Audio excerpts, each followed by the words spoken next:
আমার মনে হয় শয়তানের কথা বিশ্বাস করা যায়, তবে এই শয়তানের কথা বিশ্বাস করলে বিএনপি আবার খাদে পড়বে। জাতীয় ইমাম জনাব তারেক রহমান দামাত বারাকাতুহু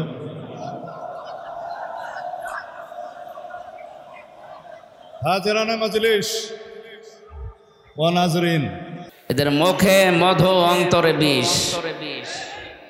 এই কাজগুলো হাসিল করার পরে দেখবেন এমন জায়গায় আপনাকে 15.5 বছর তো, এবার যদি সোতানাতা দিয়ে কোনো কায়দায় এই জালেমরা আবার আসতে পারে, কিয়ামতের আগে আর নামবেন। আল্লাহ বলেন আখাযনাহুম বাগতাতান, আমি নিজে ধরেছি তাদেরকে।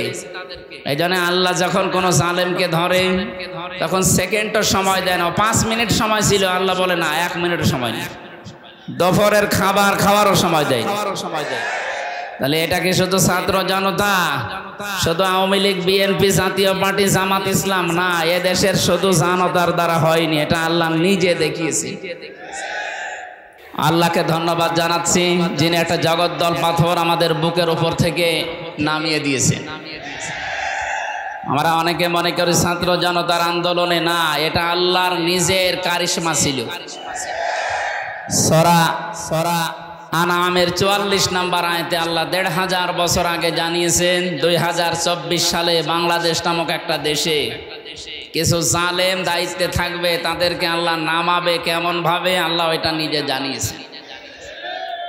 আল্লাহ রাব্বুল আলামিন বলেন হাত্তা ইযা ফারিহু বিমা উতু, যখন ওই মানুষগুলো আল্লাহর দানকৃত শান্তি, স্বস্তি, ক্ষমতা, পাওয়ার, টাকা পয়সা নিয়ে আনন্দে ছিল, আখাযনাহুম বাগতাতান, হঠাৎ করে আমি আল্লাহ নিজে তাদেরকে পাকড়াও করলাম। আমি মিলিয়ে দেখেছি 2024 সালের আগস্টের 5 তারিখের ডেটটা পর্যন্ত যে মানুষগুলো কোনোদিন ভাবেও না যে আমাদের পালানো লাগবে, এটা বাগতাতান দিয়েছেন আল্লাহ। আল্লাহ বলেন আখাযনাহুম, ছাত্ররা ধরে নাই, জনতা ধরে নাই, আমি আল্লাহ নিজে ধরেছি। এই না বহু বছরের ফাইল আল্লাহ নিজে। সুতরাং যারা আনন্দে ছিল তাদেরকে কে ধরেছে বলেন তো? আল্লাহ বলেন কেন ধরলাম জানো? ফাইদাহুম মুবলিসুন, ওরা হঠাৎ করে নিরাশ হয়ে গেল। দুশ্চিন্তার ছাপ ওদের চোখের ভেতরে, মুখের ভেতরে দেখা দিল। এমন একটা হতাশা তাদের চেহারার ভেতরে ফুটিয়ে তুলেছি, তাদের চেহারা দেখলে এখন আপনি দেখবেন হতাশ হয়ে গেছে। সারা পৃথিবীর মানুষকে মিথ্যা কথা বলে যিনি হাসাতেন, হাসাও মাহমুদ, এই লোকটা গতকালকে লাইভ করছে। বিএনপির যারা দায়িত্বে আছে তাদের সাথে গণতন্ত্র পূর্ণ উদ্ধারে আমি কাজ করতে চাই। আমার মনে হয় শয়তানের কথা বিশ্বাস করা যায়, তবে এই শয়তানের কথা বিশ্বাস করলে বিএনপি আবার খাদে পড়বে। এদের মুখে মধু অন্তরে বিষ। এই কাজগুলো হাসিল করার পরে দেখবেন এমন জায়গায় আপনাকে 15.5 বছর তো, এবার যদি সোতানাতা দিয়ে কোনো কায়দায় এই জালেমরা আবার আসতে পারে, কিয়ামতের আগে আর নামবেন। আল্লাহ বলেন আখাযনাহুম বাগতাতান, আমি নিজে ধরেছি তাদেরকে। এই জন্য আল্লাহ যখন কোনো জালেমকে ধরে তখন সেকেন্ডও সময় দেয় না। 5 মিনিট সময় ছিল, আল্লাহ বলে না 1 মিনিটও সময় নেই। দুপুরের খাবার খাওয়ারও সময় দেয়। তাহলে এটা কি শুধু ছাত্র জনতা, শুধু আওয়ামী লীগ, বিএনপি, জাতীয় পার্টি, জামাত ইসলাম না, এ দেশের শুধু জনতার দ্বারা হয়নি, এটা আল্লাহ নিজে দেখিয়েছে। আল্লাহ কেন দেখালেন? ইন্নামা নুমলি লাহুম লিয়াজদাদু ইসমা, মানুষের পাপের বোঝা যখন পরিপূর্ণ হয়ে যায়, আলাহুম আযাবুম মুহিন, তাদেরকে আল্লাহ অপমানজনক শাস্তি দেওয়ার জন্য গজব নাজিল করে। এদেরকে যে আল্লাহ অপমান করছে তার প্রমাণ 5 তারিখের পর থেকে আরম্ভ হয়ে গেছে।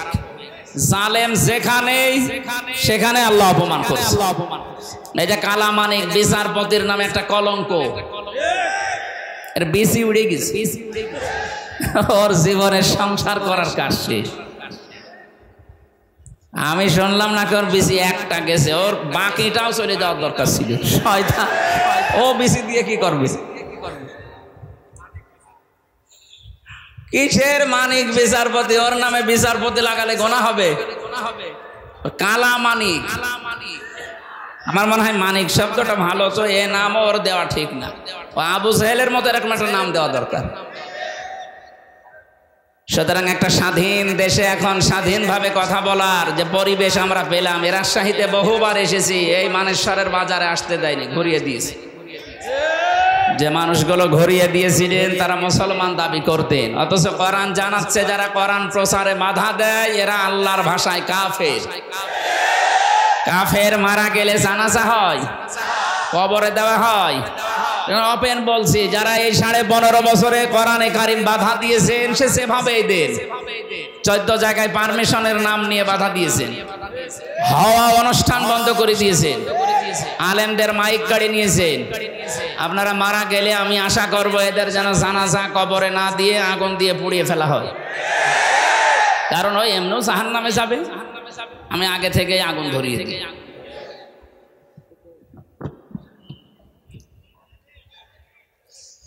যে আল্লাহ আমাদেরকে কোরআনে কারিম শোনার জন্য একটা সুন্দর স্বচ্ছ এবং নির্মল পরিবেশ দিয়েছেন।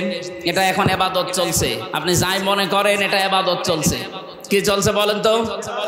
এই ইবাদতে যারা শামিল হলেন বলেন আলহামদুলিল্লাহ। এখানে আসা সবার ভাগ্য হয়নি, বহু মানুষ আমি রাস্তায় দেখেছি। সেই আসছিলাম ভবানীগঞ্জ থেকে, বিশেষ করে এই যে এখান থেকে 8 কিলোমিটার আগে থেকে আমি রাস্তার মাইল পোস্ট দেখছিলাম, সব জায়গায় শুধু মানুষ আর মানুষ। এ পর্যন্ত অনেকে আসতে পারেন না, হয়তো মাইকের আওয়াজও তাদের কানে এ পর্যন্ত যাবে না। যারা এসেছি আল্লাহ আমাদেরকে অবশ্যই কোরআন এবং হাদিসের নির্দেশ অনুযায়ী আমি দেখতে পাচ্ছি আমাদেরকে ভালোবেসেছেন। এক ড্রাইভার যাচ্ছিল তার মালিকের সাথে কনসার্টের অনুষ্ঠানে। কোথায়? কনসার্ট দেখার জন্য।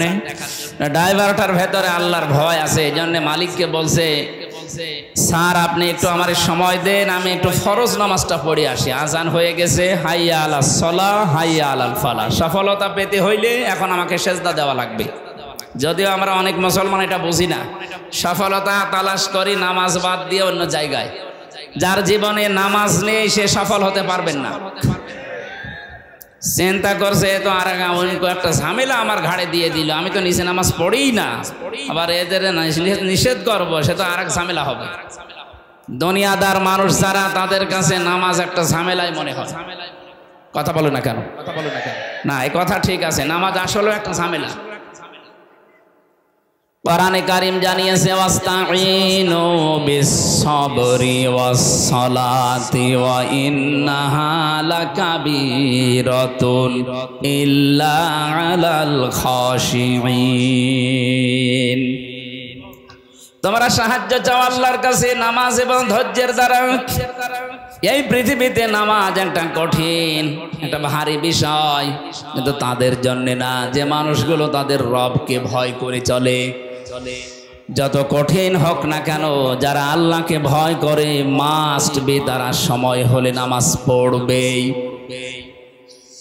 রাজশাহীবাসী লোকটা নামাজ আদায় করার পর চিন্তা করছে আমার মালিক তো বাইরে দাঁড়িয়ে আছে, ওনার তো গুরুত্বপূর্ণ কাজ না, উনি কনসার্টে যাবে, দেখি আমি আল্লাহর তাসবিহগুলো একটু আদায় করে যাই।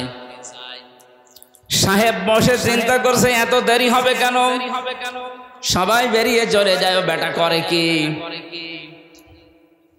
জালানার ফাঁকা দিয়ে উকি মেরে দেখে ও কর গুনতেছে, আঙ্গুল গুনতেছে। চিন্তা করে আল্লাহ এ কি করলাম, এরা মাঝে মাঝে বাজার করতে পাঠায়, 1 মাসে কত টাকা আত্মসাৎ করেছে, সব একেবারে নিরিবিলি হিসাব করছে। দুনিয়াতে যে যেই চিন্তাধারা নিয়ে চলে সে তার বিপরীতকে ওই চিন্তারই মনে করে। জালানার ফাঁকা দিয়ে ডাক দিয়েছে, ওই বেটা আর কতক্ষণ, কিসের হিসাব করিস? হিসাব না, জিকির করছি। চিন্তা করে ধারণা করলাম কি আরে হলো কি, ঠিক আছে বের হবি না, আমার অনুষ্ঠানে দেরি হয়ে যাচ্ছে। ভেতর থেকে আওয়াজ দিচ্ছে মালিক যে আল্লাহ আপনাকে বাইরে থেকে মসজিদ পর্যন্ত আসতে দেয় না, ওই আল্লাহ কেন একটা অজানা আবেশের কারণে অজানা একটা নির্দেশে আমাকে এই মসজিদ ঘর থেকে বাইরে যেতে দিতে চাই না। এ উদাহরণ দিয়ে আমি বোঝাতে চাই, যারা এখনো পর্যন্ত কোরআনে কারিমের আওয়াজ, আজ কয়দিন পর্যন্ত আপনাদের মাইকিং চলছে, পোস্টার হয়েছে, কোরআনে কারিম শোনার জন্য বলার জন্য অমক অমক আসবে কথাও ঘোষণা দিস, এত কিছু জানার পরেও যারা আসে নাই, আমার আল্লাহ পাক তাদেরকে ময়দান পর্যন্ত কবুল করেন নাই। অন্তত আমরা যারা আজকের এই সর্বশ্রেষ্ঠ ইবাদত কোরআনের এই অনুষ্ঠান, নবীজির ভাষায় আফদালুল ইবাদাতি তিলাওয়াতুল কোরআন, সেই হিসাবে এই উত্তম অনুষ্ঠানে যারা এসেছি, যেভাবে এসেছি, আল্লাহ যেভাবে আমাদেরকে নিয়ে এসেছেন, আমরা আশা করছি আল্লাহ আমাদের প্রতি একটু বেশি দয়া দেখিয়েছেন। বলেন আলহামদুলিল্লাহ। দরুদ আর সালাম পড়ছি আমাদের নবী মুহাম্মদুর রাসূলুল্লাহ সাল্লাল্লাহু আলাইহি ওয়াসাল্লামের প্রতি। আমাদের আজকের আলোচনার বিষয়, আমরা কোরআনে কারীম থেকে যে আয়াত পড়লাম, এই আয়াতকে সামনে নিয়ে কথা বলবো ইনশাআল্লাহ। বাংলাদেশ সহ বিশ্বের বহু জায়গায় আজকের আয়াতের ভেতরে একটা শব্দ আছে, এই শব্দটা নিয়ে খুব ঝামেলা আছে, ভেজাল ঢুকে আছে, এটা আমরা নিরসন করতে চাই। যেহেতু শুধু বাংলাদেশে না, এটা রেকর্ড হয়ে সারা দুনিয়ায় ছড়িয়ে যাচ্ছে, যে বিষয়টা নিয়ে ভেজাল আছে এটা আমরা নিরসন করব। তার নাম হচ্ছে দিন। নাম কি? দিন মানে রাতের পরে যেটা আসবে ওই দিন। বলেন না, পরা কোরআন শরীফের ভেতরে আল্লাহ 19টা অর্থে দিন শব্দটাকে নিচে ব্যবহার করেছেন। আমরা যে অর্থে দিন বুঝি এই অর্থে ওখানে নেই। তাহলে আমরা আন্দাজে দিন অর্থ যেটা বুঝি, দিন মানে ধর্ম, এটা নেই। দিন মানে 19টা অর্থে কি কি পাওয়া যায় আমি কোরআন থেকে কোড করে করে আপনাদেরকে ডেলিভারি দিচ্ছি, আপনি বাস্তবে মিলিয়ে দেখবেন আসলে আপনি দিন মানেন কিনা। এ পৃথিবীর দিকে তাকান, যা দেখতে পান আর যা দেখতে পান না, সব সৃষ্টি আমার আল্লাহর দ্বীনের সামনে মান বাস্তব অবনত করে দিয়েছে। আফা গায়রা দীনিল্লাহি ইয়াবগুন ওয়ালাহু আসলামা মান ফিস সামাওয়াতি ওয়াল আরদ তাওআন ওয়া কারহা ওয়া ইলাইহি ইরজাউন। আল্লাহ পাক বলেন, হে পৃথিবীর মানুষেরা, তোমরা কি আমার বিধান বাদ দিয়ে দুনিয়ার অন্য কোনো নিয়ম নীতি বিধান তালাশ করো নাকি? অথচ আসমান আর জমিনে যা আছে, ইচ্ছায় অনিচ্ছায় আমি আল্লাহর দ্বীনের সামনে, আমার সামনে মাথা নত করে দিয়েছি। সবাইকে আমার কাছে ফিরে আসা লাগবে। আয়াতটা শুনতে কয়েক সেকেন্ড সময় লেগেছে, বুঝতে অত তাড়াতাড়ি বোঝা যাবে না। এত কথা আল্লাহ আয়াতের ভেতরে প্রবেশ করিয়ে রেখেছেন। আমাদের যে হায়াত আছে, আমরা যদি সারা জীবনে ওই আয়াতটা নিয়ে আলোচনা করি, হায়াত শেষ হয়ে যাবে, এ কোরআনের কথা শেষ হবে না। আমরা ওই মন নিয়ে এখানে শুনতে চাই। কোরআনে কারিমের আপনি তাফসিরুল কোরআন মাহফিল লিখে দিয়েছেন, আমরা তাফসির আকারে কথা বলবো ইনশাআল্লাহ। কি আপনারা শুনবেন না? একটা আনন্দের বিষয়, আজকে আমেরিকায় নির্বাচন হচ্ছে, কালকে হয়তো রেজাল্ট হবে। চপ্পু মিয়া আজকে ভাষণ দিয়েছে, দেখেননি?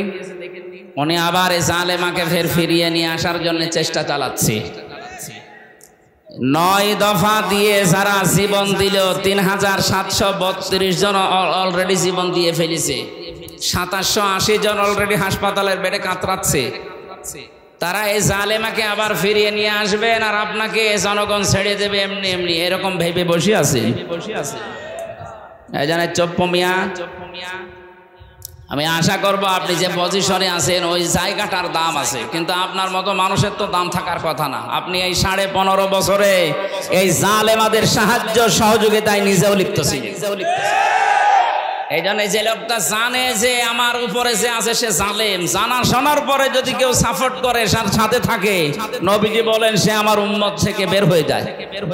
তাহলে এই চপ্পু সহ যারা এতদিন এই 15.5 বছরে জালেমদের সহযোগী ছিল, জেনে শুনে ওরা একটাও নবীর উম্মত আছে?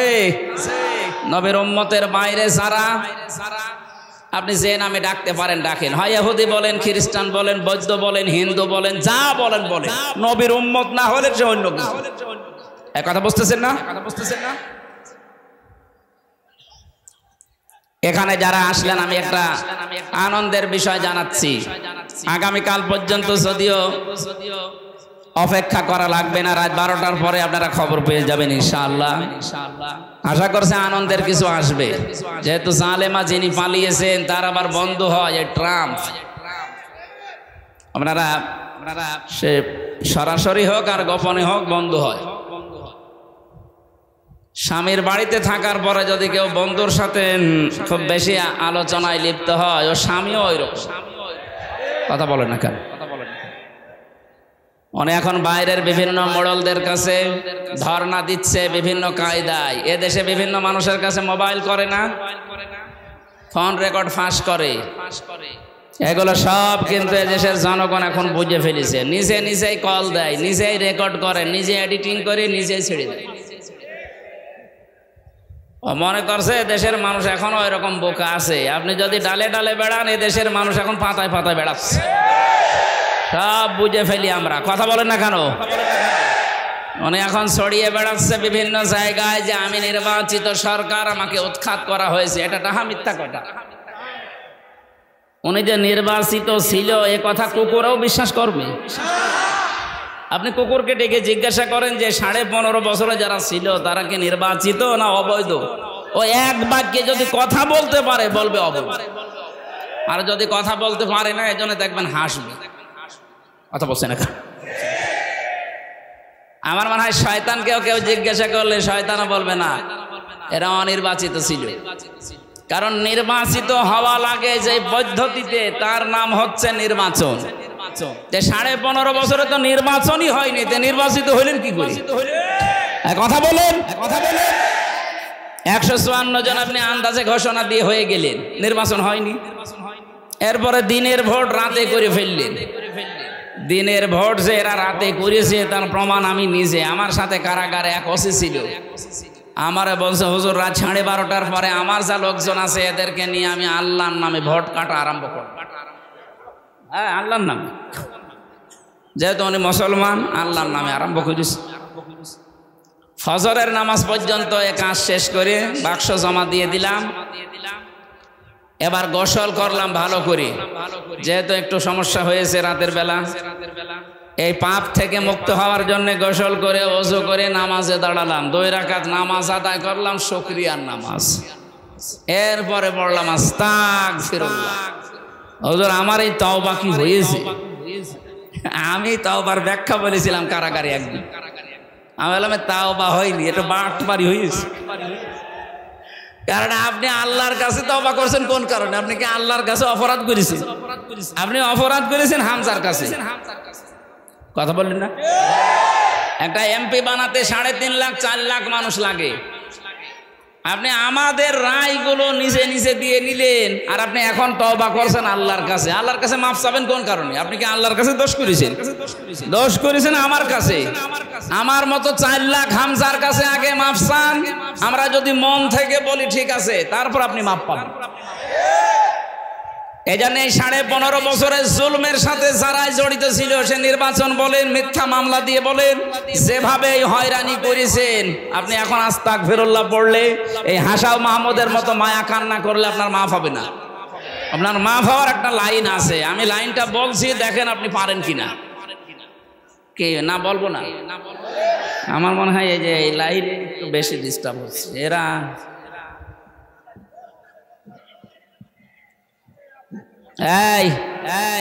আপনারা দেখতে পাচ্ছেন না? আমি দেখতে পাচ্ছি, দেখার দরকার নেই। আপনি কি দেখবেন? কি আমার কি পরিমরের মতো জিনিসপত্র আছে? কি দেখবে এরা? আমার শরীর চলে না। রুহুল কুদ্দুসের মতো কি এরকম শরীর আমার? এরকম হলেও তো আপনি কিছু দেখতে পাচ্ছেন। আমার কিছুই নেই ভাই, দাও তো 2-3টা জিনিস পরা বলে একটু মোটা লাগছে। ওরা আমার জেলখানায় 3টা বছর ফাঁসির কন্ডেম সেলের ভেতরে যা কষ্ট দিয়েছে আর যা খাওয়িয়েছে, শরীর তো আছে যা, এই ভালো। আশা করছে আপনারা একটু জ্ঞানজামটা বন্ধ করেন, কথা বলবেন না বললাম, যা করেন কথা বলবেন না। 1 ঘন্টার সময় চেয়ে নিচ্ছে আমার, আর আজ 9টার সময় আলোচনা আছে, তো ওই সেই গোদাগাড়িতে অধ্যাপক মুজিবুর রহমান সাহেবের ওখানে আছে, উনিও আছে ওখানে। এই মাহফিলটা তো ভাইয়ের সম্মানে জোর করে নেওয়া, আমার শরীরও পারছে না, আপনারাও ছাড়ছেন না। আল্লাহু আকবার, এরকম হয়ে যাচ্ছে যে গরু দিয়ে চাষ করে খাবেন, ও গরুই যদি মরে যায়, অন্তত আমারে বাঁচিয়ে রাখা লাগবে না কিছুদিন, কিছুদিন বাঁচিয়ে রাখেন। আপনারা ডিস্টার্ব করবেন না ভাই। আমার ভাইরা বিভিন্ন মানুষ এখন হোয়াটসঅ্যাপে কল দিয়ে বলছে, হুজুর যাই করেছি আমাদেরকে একটা পথ দেখান। এখন আমরা এরকম বড় জালেম না, মাঝারি জালেম না, আমরা ছোট জালেম, আমরা হালকা পাতলাই। অন্তত আমাদেরকে যেন যেভাবেই হোক একটু পরিষ্কার করা যায় সেই কথাগুলো বলবেন। হ্যাঁ, তাদেরকে বলছে, এটা রেকর্ড হচ্ছে। যারা ছোট জালেম আছেন, মাঝারি আর বড় জালেম, তাদের আমি চাই এই দেশে যারা বড় জালেম আর মাঝারি জালেম, তাদের তালিকা করে করে মোড়ে মোড়ে টাঙিয়ে দেন। হ্যাঁ, কথা বলছেন। কিয়ামতের আগে জালেমরা যেন শর্ট করে ঢোকা, কিসের কিয়ামতের আগে যেন ঢুকতে না পারে, শর্ট করে ঢুকে পড়বে। শর্ট করে যদি ঢুকতে চান, যে অপরাধ করেছেন ওই অপরাধের শাস্তি আগে নেওয়া লাগবে। আমার 2টা মামলা দিয়েছিল 3 বছর, ওনার মামলা 130টা। 3 বছর করে হলেও 130কে 3 দিয়ে গুণ দেন তো 390। এত বছর আপনি আগে থাকবেন, তারপরে বলবেন আমি আসতেছি। আমি জানি এতদিন আপনি বাঁচবেনও না, কব্বরে চলে যাবেন। কথা বলেন না কেন? এমনি যে হায়াতে আছেন, আমাদের হায়াত নিয়ে বেশি আছেন। কি বাংলাদেশের গড় আয়ুষা, সেই হিসাবে আমার বয়স মার হয়ে যায়নি? তা আমাদের হায়াত নিয়ে আপনি বেশি আছেন, হাওলাত নিয়ে। এরপরও আপনি আশা করে 41 সাল টার্গেট দিয়েছিলেন, যাক টার্গেট আল্লাহ মিস করে দিয়েছে। আর আল্লাহ যেটা মিস করে দেয় ওইটা আর কাউকে পূরণ করতে দেওয়ার মতো আমি পাইনি। কারণ এই পৃথিবীতে যত স্বৈরাচার পালিয়েছে, কোন স্বৈরাচার আবার ফিরে এসেছে এই ইতিহাস দুনিয়ায় নেই। 850 বছর আগে পালিয়েছিল লক্ষণ সেন, আর এত বছর পর পালিয়েছে ওনার নাতি। কথা বললেন না কেন? আমি নাতি বলছি এই কারণে, আমার ফাঁসি চাই। এই বইটা পড়েন তো। আমি মেজর ডালিম বলছি এই বইটা পড়েন। এতদিন বন্ধ ছিল, এখন তো পাওয়া যাচ্ছে, পড়ে দেখেন। উনি যে নাতি লক্ষণ সেনের, এটা প্রমাণ হয়ে যাবে। কারণ বাবা মা দাদা দাদি এই যে উপর পূর্বপুরুষ যারা সব ওই রকমই ছিল। আমি আর নিচে নামলাম না। এরপরেও যদি কেউ না বোঝার ভান করে থাকেন, এদিকে আসেন, কানে কানে বলছি। রাজশাহীবাসী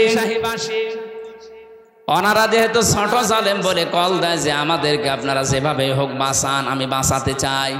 আমি চাই না আপনি মরণের পরে আবার ধরা খান। বড় জালেম যারা, মাঝারি জালেম, ওরা তো আল্লাহর মামলার আসামি, ওদেরকে বাঁচানোর পদ্ধতি দুনিয়ায় নেই।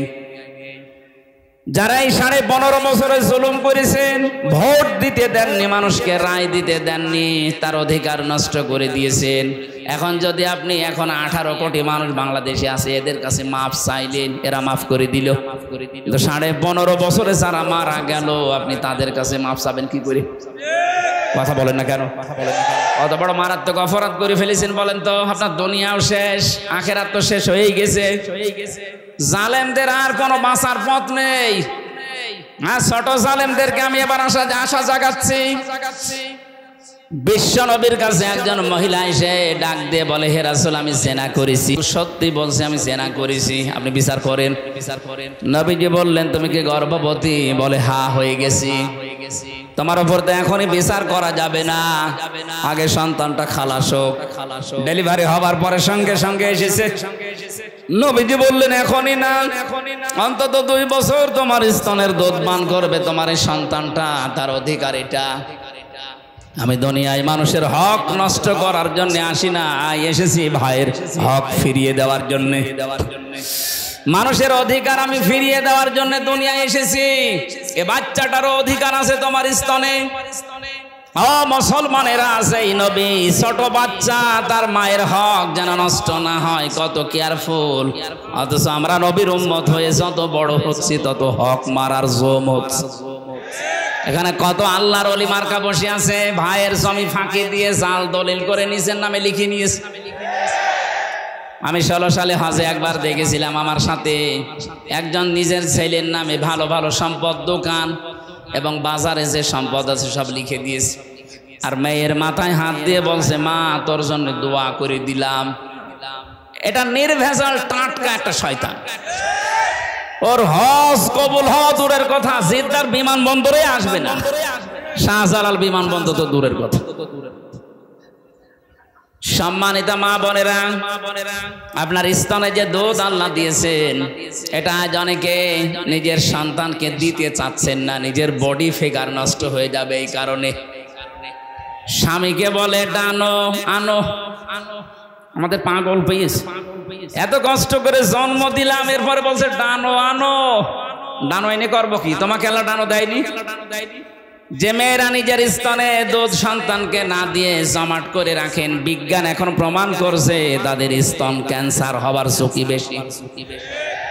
বডি ফিগার ঠিক করার জন্য আপনি স্তনে দুধ আটক করে রাখবেন, শেষে কেটে বাদ দেওয়া লাগবে। আমি নিচে নামলাম না, মায়ের সাথে, এই জন্য এই ভুল কাজ কেউ করবেন না। পৃথিবীর কোন জিনিস যদি কেউ এক জায়গায় জমাট করে রাখে, দেখবেন নষ্ট হয়ে যায়। আপনি পানি এক জায়গায় রাখেন, দেখেন দুর্গন্ধ তৈরি হবে। এক কথা বলছেন না কেন? পোকামাকড় তৈরি হবে, নষ্ট হয়ে যাবে। কেউ যদি লোহা লক্কড় এক জায়গায় রাখে, দেখবেন ওটা জং ধরে গেছে, মরিচা পড়ে নষ্ট হয়ে গেছে। পৃথিবীর কোন জিনিস এক জায়গায় থাকলে ঠিক থাকে না, যত নড়াচড়া করবে, যত চাপবে, তত দেখবেন ভালো জিনিস আসতে থাকবে। নদীর পানি আপনি যত ছেড়ে দেবেন, দেখবেন নত স্বচ্ছ নির্মল পানি আসবে। আর যদি জমাট বেঁধে রাখেন, পোকামাকড় তৈরি হবে, দুর্গন্ধ তৈরি হবে। পৃথিবীর নিয়মই এইটা, কোন জিনিস এক জায়গায় রাখলে ঠিক থাকে না, ঠিক ক্ষমতাও এক জায়গায় রাখলে ঠিক থাকে না। এই জন্যই তো 15 বছরে এত গরম হয়েছে। ব্যারিস্টার আরমানের মতো মানুষকে 8 বছর আয়না ঘরে রেখে দিয়েছে। আমি 10 দিন মাত্র ছিলাম, আমি দেখেছি বহু দেওয়ালের উপরে লেখা আছে, মোবাইল নাম্বারটা লিখে নিচে লিখে দিয়েছে, ভাইরা যদি বাইরে কেউ যেতে পারেন তে নাম্বারে বলবেন যে আমি বেঁচে আছি। 2 বছর 5 বছর না, কেউ 8 বছর, কেউ 10 বছর, কাউকে 14 বছরের লোকও আমি পেয়েছি। এখন এইরকম অপরাধের সাথে যারা জড়িত, ওরা যদি শুধু আস্তাগফিরুল্লাহ পড়েই বলে আমার মাফ হয়ে গেছে, কে বলিস আপনাকে? আমি যে কথাটা বোঝানোর জন্য বলছিলাম, মেয়েদের, আপনারা এই ভুলটা করবেন না। সামনে কিন্তু আপনার সন্তানের প্রতি আপনার মহাব্বত আল্লাহ নষ্ট করে দেবে। কারণ স্তনে যে দুধ আল্লাহ দিয়েছে, এর ভেতরে আল্লাহ সন্তানের জন্য আল্লাহ মহাব্বত ঢেলে দিয়েছেন। যদিও দুধ যদি মা পান না করায়, মায়ের গোনা হবে না, কারণ এই দায়িত্বটা বাবার। নতুন মনে হচ্ছে না? এখানে আলেম নেই। সরা বাকারা 2 নাম্বার পারা 17 নাম্বার পৃষ্ঠার 1ম নাম্বার লাইনের 233 নাম্বার আয়াতে আছে, ওয়ালিদাতু ইরদি'না আওলাদাহুন্না হাওলাইনি কামিলাইনি লিমান আরাদা আইয়ুতিম্মার রাদা। আল্লাহ পাক বলেন, পৃথিবীতে আমি দায়িত্ব দিলাম সন্তানকে কমপক্ষে 2 বছর দুধ পান করানো লাগবে। এ দায়িত্ব মায়ের না বাবার? হ্যাঁ, আপনি কি আলেম? শব্দের দিকে খেয়াল করবে তো আলেমরা। আয়াতের দিকে তাকান, লিমান আরাদা আইয়ুতিম্মার রাদা। এখানে মুআন্নাস শব্দ নেই, মুযাক্কার শব্দ আছে। পুরুষের নাম আল্লাহ দিয়েছেন, পুরুষ মা হয় না বাবা হয়? তাহলে সন্তানকে দুধ খাওয়ানোর দায়িত্ব বাবার। বাবার যেহেতু মেশিন পত্র নেই, আছে আর এটা সম্ভব। সেই জন্য মাকে যদি এই দায়িত্ব পালন করতে হয়, মা যদি বলে না আমি করব না, আমারে টাকা দেওয়া লাগবে, এক একটা সন্তানের জন্য আমারে 2 লাখ করে টাকা দেওয়া লাগবে, আপনাকে তাই দেওয়া লাগবে। আমার মনে হয় মাইকে এটা বলা ঠিক হলো না, কারণ আমারও 1 মাস 2 দিন আগে একটা বাচ্চা হয়েছে, ও ছাতা যদি এখন শোনে বলবে 5 লাখ টাকা দাও, নাই তো তোমার মেয়ে তুমি নিজে খাওয়া। আমি একটা বিপদে পড়ে গেলাম তো। না মা বোনেরা, এটা দায়িত্ব আপনার না, আপনি না খাওয়ালে গোনা হবে না। যদি স্বামীকে বলেন যে 5 লাখ টাকা লাগবে এক একটা সন্তানের জন্য, নাই আমি দুধ দেব না, আপনার ছেলে যা করবেন করেন, শেষে স্বামী যদি বাধ্য হয় 5 লাখ টাকা দিয়ে দুধ খাওয়াতে, তাও খাওয়ানো লাগবে। রুহুল কুদ্দুস সাহেবের 9টা ছেলে মেয়ে, ওনার বউরা যদি বলে এক একটা ছেলে মেয়ের জন্য 5 লাখ, 5 নং কত হয়? 45 লাখ টাকা ওরে দেওয়া লাগবে। না আমি এই মাসলাটা বললাম কোরআনে কারিমের আয়াত দিয়ে, এই কারণে এই দায়িত্বটা, এই কি গো, এই কাজ করলে কথা বোঝানো যায়।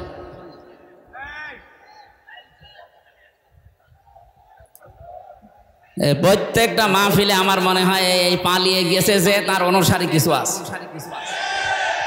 তাছাড়া এত ডিস্টার্ব করে কোন কারণ? যারা এই দেশের বৈধ নাগরিক এখন, তারা তো ডিস্টার্ব করছে না, দেখেন তো সব কি নিশ্চয় হয়ে বসে আছে।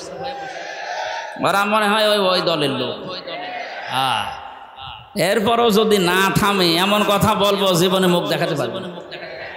নেন এবার কথা বলেন তো, কথা বলেন, এই চুপ করেন, চুপ করেন। এই গাছগুলো কেটে ফেলার দরকার ছিল না, এই জন্যই তো কলেজ ময়দানে দিয়েছিল, কিন্তু আসলে দুর্ভাগ্য ওনাদের পরীক্ষা চলছে, এই কারণে কর্তৃপক্ষ এখানে দিয়েছে। আপনারা আরেকটু শোনেন ভাই, আমি আয়াতটা পর্যন্ত তো যাই। দেখেন কোরআনে কারিমের আয়াতে আল্লাহ কি জানাতে চেয়েছেন আমাদের, নতুন নতুন কিছু কথা এখান থেকে আসবে ইনশাআল্লাহ। পরিবেশটা নষ্ট করেন না। মহিলার কথা বলছিলাম এই কারণে, বিশ্বনবী মেয়েটিকে বললেন যতদিন পর্যন্ত 2 বছর না হবে আমার কাছে আসবে না। বারবার প্রতি রাতে প্রতি ক্ষণে সব সময় বলে, আল্লাহ তুমি আমাকে মরণ দাও, আমার দুঃখ নেই, কিন্তু 2টা বছর আমার হায়াত বাড়িয়ে দাও। এ অপরাধ আমি মাফ করে মুক্ত না করে মরতে চাই না। 2টা বছর পরে যখন শক্ত খাবার খাওয়া শিখেছে, কলে করে নিয়ে আসলেন, হে রাসূল এই দেখেন আমার এই ছেলে শক্ত খাবার খেতে পারে, আপনি আমার বিচার করে আমাকে মুক্ত করেন। নবীজি ওই সন্তানটাকে একটা সাহাবীর হাতে তুলে দিলেন, দায়িত্ব দিয়ে বললেন এই মেয়েটাকে মাটির ভেতরে গেড়ে দাও, চারিদিক থেকে পাথর মারা আরম্ভ করো। হযরতে খালিদ ইবনে ওয়ালিদ বলেন, আমি এমন একটা জোরে নিক্ষেপ করলাম পাথর, মহিলার নাকে লাগার পরে ফিনকি দিয়ে রক্ত আমার শরীরে গেছে। আমি ভৎসনা দিলাম, গালি দিলাম, রাগ করলাম, ভোরকঞ্চিত করলাম, নবীজি শুনে ফেলেছেন। বিশ্ব নবীর কানে আওয়াজ যাওয়ার পরে নবীজি বললেন, খালিদ থামো, এ কথা কখনো বলবা না। আমি নবী, তুমি নবী না, আমি যা দেখি তুমি দেখতে পাও না, আমি যা বুঝেছি তুমি বুঝতেও পারো না। আমি দেখতেছি জিবরাইল আমাকে জানিয়ে গেল এই মহিলার যে কাকুতি মিনতি, যে তাওবা, এর যে শাস্তি দুনিয়ায় নেওয়ার জন্য এত আগ্রহ, আমার আল্লাহ এত বেশি পছন্দ করেছে এর তাওবাটা। যদি দুনিয়ায় কোনো জালেমও এইভাবে তাওবা করে, আল্লাহ তাকেও মাফ করে দেবেন না। সুবহানাল্লাহ পড়েছেন যারা, এবার হিসাব করবেন, একটু খেয়াল করে ভাই। আপনাকে আমার ওয়াজ শোনানোর জন্য এসেছে, এদিক সামনে চলে আসেন, ভালো করে শুনবেন। কেন এই হাদিসটা বললাম? জন্মের পর থেকে এগুলো শুনছেন আমি জানি, কিন্তু এখানে এই শিক্ষাটা আমরা অনেকে জানি না। প্রথম শিক্ষা হচ্ছে, নবীজি ওই মহিলাকে কিন্তু বলতে পারতেন যে তুমি আরব দেশের লোক, এই দেশে তো আরবি ভাষা মাতৃভাষা, তোমাকে আমি একটা দোয়া শিখিয়ে দেই, পড়লেই তোমার গুনাহ মাফ হয়ে যাবে। বলতে পারতেন না? উনি বলতে পারতেন যে আস্তাগফিরুল্লাহ রাব্বি মিন কুল্লি, পড়ে নাও একবার, তুমি যা করেছো মাফ হয়ে যাবে। নবীজি বলেন নাই, প্রথমে বলেছিলেন যে চেপে যাও, কাউকে বলবা না, কিন্তু মহিলা বলছেন না, আমি মুক্ত হতে চাই, এই গুনাহ থেকে আমি মুক্ত হতে চাই। তাহলে কিয়ামতে আল্লাহ যেন বিচার আর ডবল করে না করে। দুনিয়াতে কোন অপরাধের শাস্তি যদি একবার হয়ে যায়, ওই অপরাধের জন্য আল্লাহ কিয়ামতে আর ডবল করে আদালত বসাবে না। মহিলাকে আল্লাহর নবী যা করেছিলেন, তিনবার ঘরত দিয়েছেন, একবার খালা সব পর্যন্ত সন্তান ডেলিভারি। 2 নম্বরে যতদিন শক্ত খাবার খাওয়া না শেখে, এই 2টা বছরের ভেতরে ওই মহিলার যে পেরেশানি ছিল, এই 2টা বছরের ভেতরে দুধ ছাড়া পর্যন্ত যত টেনশন পেরেশানি ছিল, আমার আল্লাহ এই পেরেশানি টেনশনের কারণে তার পেছনের অপরাধগুলো মাফ করে দিয়েছেন। যতটুকু বাকি ছিল এই যে বিচার কার্য সম্পাদনের মাধ্যমে, আমি আগেই বললাম না, দুনিয়াতে কোনো অপরাধ করার পর ওই অপরাধের শাস্তি যদি কোরআনে বর্ণিত হাদিসে বর্ণিত নিয়ম অনুযায়ী আপনি করে ফেলতে পারেন, তাহলে ওই গুনাহ কিয়ামতে আল্লাহ ডবল করে আর বিচার করবে না। মেয়েটার যেহেতু বিচার হয়ে গেছে, এই জন্য নবীজি বললেন, খালিদ এ কথা বলবা না, কারণ আমি নবী, তুমি নবী না, আমি যা দেখতে পাচ্ছি তুমি তো দেখতে পাও না। এই মহিলার এই কাঁকতি মিনতি অনুশোচনা অনুতপ্ত হওয়া এবং এই বিচার কার্যটা করার কারণে আল্লাহ এত বেশি খুশি হয়ে গেছে, কোন জালেম পর্যন্ত এভাবে তাওবা করলে আল্লাহ তারেও মাফ করে দেবে। সুতরাং 15.5 বছরে যারা জুলুম করেছেন, আপনি তো নিজেই জানেন যে আপনি জালেম। আপনার কারণে হাজারো মানুষ ঘরে থাকতে পারেনি, এই কথা বলেন না কেন? আপনার কারণে হাজারো মানুষের ব্যবসা প্রতিষ্ঠান বন্ধ হয়ে গেছে, আপনার কারণে মিথ্যা মামলায় জর্জরিত হয়ে চাঁদের মতো মানুষও জেল খেটেছে। আমি তো নিরপরাধ, কারণ আমার মামলা কয়েকদিন আগে খালাস হয়ে গেছে, আদালত জানিয়েছে আমার কোনো দোষ নেই, আমি নির্দোষ। তাহলে আমার মতো মানুষকে আপনি 3 বছর তাও জেলে দেননি, দিয়েছেন ফাঁসির কন্ডেম সেলে। আমার সাথে কেউ যেন দেখা না করে, কথা না বলে, সিসি ক্যামেরা দিয়েছেন। কি করেছিলাম এত কোরআনের কথাগুলো সেইভাবে আল্লাহ যেই ফোর্সে বলে ওইভাবে বলতাম, এইটাই আমার অপরাধ। তাছাড়া আমি আপনার মেয়ের দিকে তাকিয়েছি, আর আপনার যে মেয়ে ওদিকে তাকানো যায়, কথা বলে না কেন? ওর যে মেয়ে তাকানোর মতো, তার নিজের স্বামী পর্যন্ত চলে গেছে, তো ওর দিকে আমি কি করে তাকাবো? আমি আপনার ঘর ভাঙি নাই, গেল গোপালগঞ্জে আমি এই জীবনে মাত্র একবার গেছি।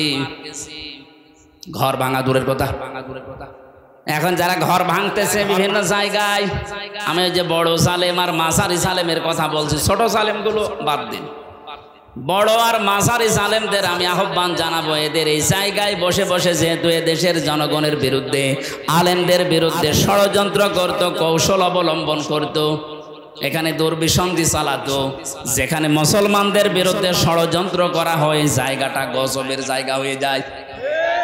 এই জন্য এই বড় জালেম আর মাঝারি জালেমদের বাড়ি ঘর এগুলো আমার মনে হয় এখন জাতীয় টয়লেট বানিয়ে দেওয়া দরকার, কারণ এগুলো গজবের জায়গা। হাজিকে জিজ্ঞাসা করেন, একটা জায়গা আছে মুজদালিফা থেকে পার হওয়ার সময়টা গজবের জায়গা, খুব তাড়াতাড়ি যাওয়া লাগে। গজবের জায়গাগুলোতে আমরা থাকতে চাই না। অনেকে বলছো খুব দামি জায়গা, দামি জায়গা আবু জাহেলের বাড়ি চাইতে দামি জায়গা।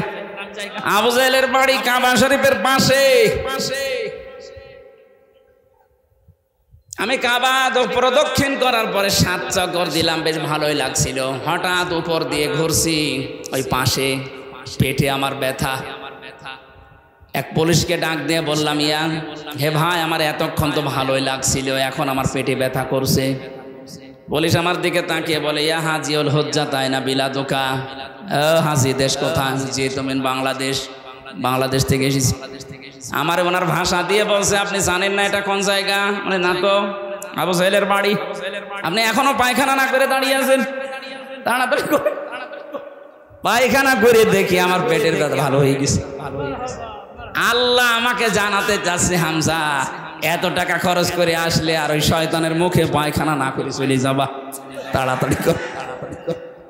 সারা বিশ্ব থেকে যে মানুষগুলো বাংলাদেশ দেখতে আসবে, আমার মনে হয় এই বড় জালেম মাঝারি জালেমদের বাড়িগুলো, এর রাজশাহীতেও যারা জুলুম করেছে, এগুলো জাতীয় টয়লেট বানিয়ে দেন, মানুষ এসে যেন পেটের ব্যথা দূর করতে পারে।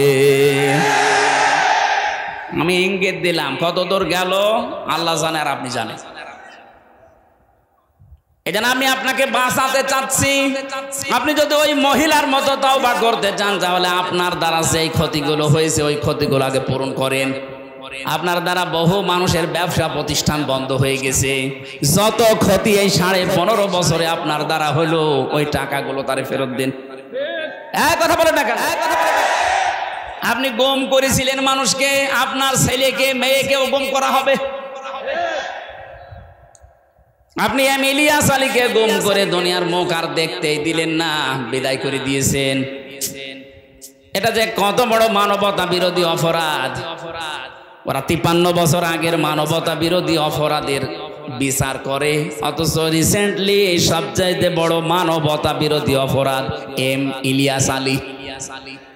কথা বলে আমার কুষ্টিয়া বিশ্ববিদ্যালয়ের ওয়ালিউল্লাহ মুকাদ্দাস আজ 10 বছর হারিয়ে গেল। ওরা যে বেঁচে আছে না মারা গেছে তা পর্যন্ত আমরা জানি না। ওর মা বাবার সাথে দেখা করতে গেলে হাওমাও করে কেঁদে ওঠে আর বলে আমার মনে হয় সন্তান এখনো বেঁচে আছে। বাংলাদেশে আয়না ঘর যতগুলো আছে মনে হয় সবগুলো উন্মুক্ত এখন হয়ে গেছে, আরো যদি গোপনে কিছু থাকে সবগুলো খুলে দেন। আমি মাটির নিচে বহু সিস্টেম ওদের পেয়েছি, এমন এমন সুড়ঙ্গ পথ তৈরি করা আপনি জানবেনও না যে এই দরজা দিয়ে মানুষ বাইরে যেতে পারে। এটা কবরের মতো জায়গা।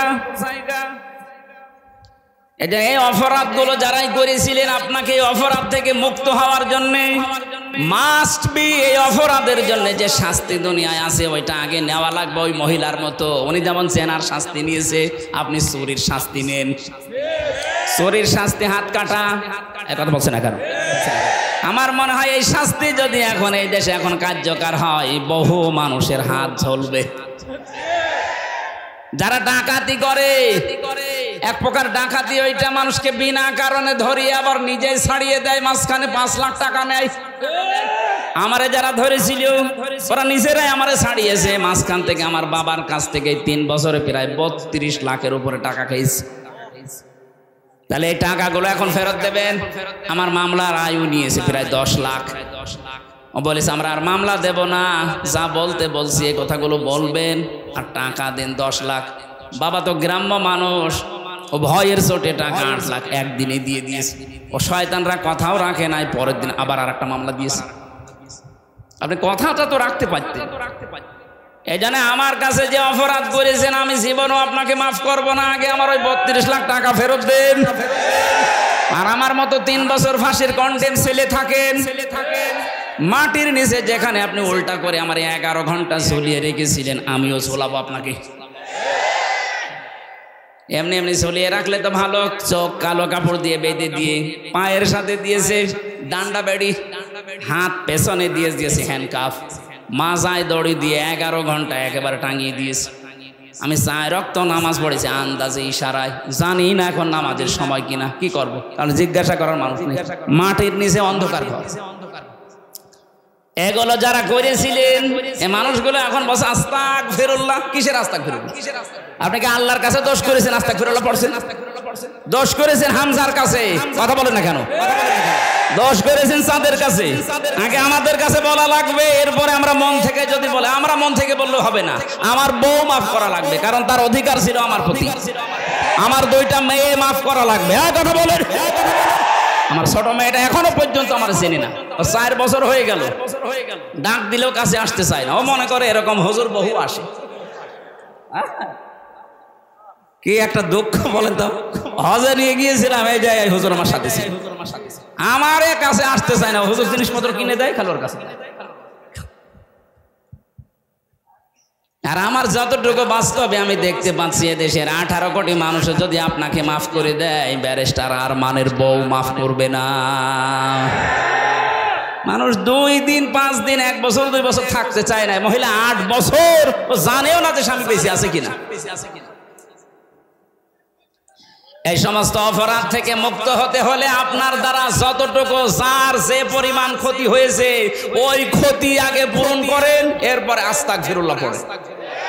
আমি আশা করছি আমার এই ছোট কথা আপনি বুঝে ফেলেছেন, তাহলে আপনি মাপ পাবেন, কিয়ামতে আল্লাহ আপনাকে ছাড় দেবে। তাছাড়া কিয়ামত পর্যন্ত আস্তাগফিরুল্লাহ পড়ে আপনার কোনো মাপ নেই।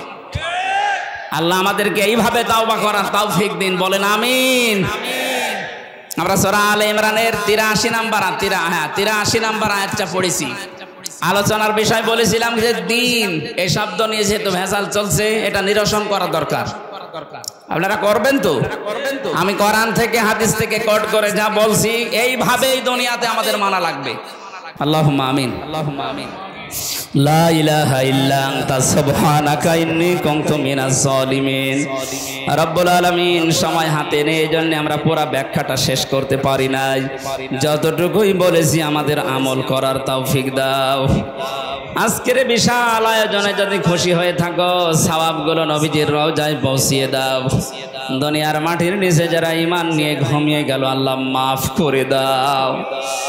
রব্বুল আলামিন, তোমার বান্দা বান্দিরা বহু কষ্ট করেছে, আজকে এদের এই কষ্টের প্রতিদান দাও। এদের যাওয়া আসায় নেকি দান করো। যে যতটুকু শুনেছে জীবনে তুমি সেট করে দাও। মাহফিলের প্রধান অতিথিকে কবুল করো, একটা মাসলুম মানুষ। আল্লাহ তাআলা, তোমার আবু সাইদ চাঁদ এই বান্দাকে কবুল করে নাও। সম্মানিত সভাপতি আজকের মাহফিলের খলিলুর রহমান সরকারকে মঞ্জুর করো, যার মাধ্যমে আসলাম। আল্লাহ বড় ভাই হাফেজ রুহুল আমিনকে তুমি কবুল করে নাও। তার স্ত্রী পুত্র সন্তানাদি যেগুলো দিয়েছো সহি সালামতে রাখো। দুনিয়ার আপদ বিপদ থেকে তাদেরকে বাঁচাও। এলাকায় মাটির নিচে যত মানুষ ঘুমিয়ে আছে, কোরআনের ইজ্জতে মাফ করে দাও। আগামীর বাংলাদেশ তুমি কোরআনে কারিমের হাতে তুলে দাও। চর্ম চোখে যেন দেখতে পারি তোমার